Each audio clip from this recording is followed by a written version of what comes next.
What inspired you to become an outdoor educator? It actually happened organically. When I was in school, I went to BCIT for forestry. I had conflicted views before I went in. I was a tree hugger, and then during the process of learning all the different rules and regulations the forest industry has to go through to cut down a single tree, I then started to lean toward it's okay to cut down the trees. But I still stood firm that old growth forests should never ever be touched, and they should never they should be protected. So I did a video on which was bought by the Ministry of Forests called War in the Woods, and it was different perspectives on how to manage the forests. So I then continued to work in the forest industry, and some things I didn't mind what I saw, and some things I was terrified of. I was asked to give a talk through the Interior Logging Association, and I started talking about what I saw. But I also came to a point where I didn't want to be a forester anymore. I wanted to love the forest and protect the forest more than being the one tying ribbons around the trees, knowing that they would be cut down. I teach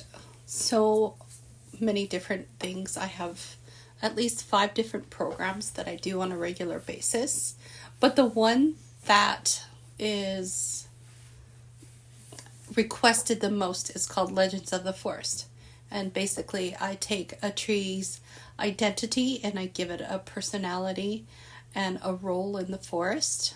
And basically what I teach the kids and the teachers and the parents is that we need to build a connection to our forests and not look at the dirt as dirt, but to get down with a little pocket microscope and take a look at what's inside the dirt.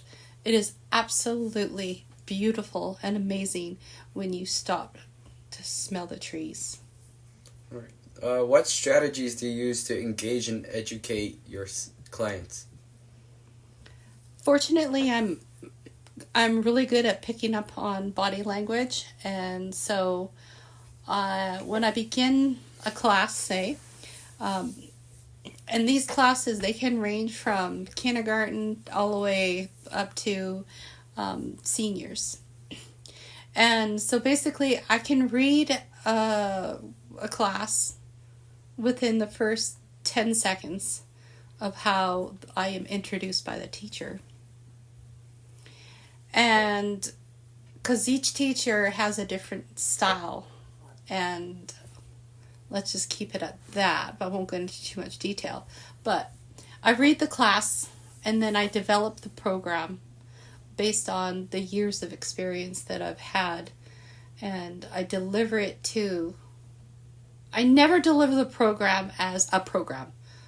Every program I do changes on a whim, because I think if you're going to be an excellent educator, you need to adapt and change on a whim. Could you also explain what CBEAN is? The Columbia Basin Environmental Educators Network has been going on for well over 10 years. And what they do is they get sponsorship from various companies through the Columbia Basin. And we educators who we work for, we go all over the province within the Columbia Basin. And basically what we do is we teach the kids. We take kids on field trips. We develop programs, and we visit classrooms.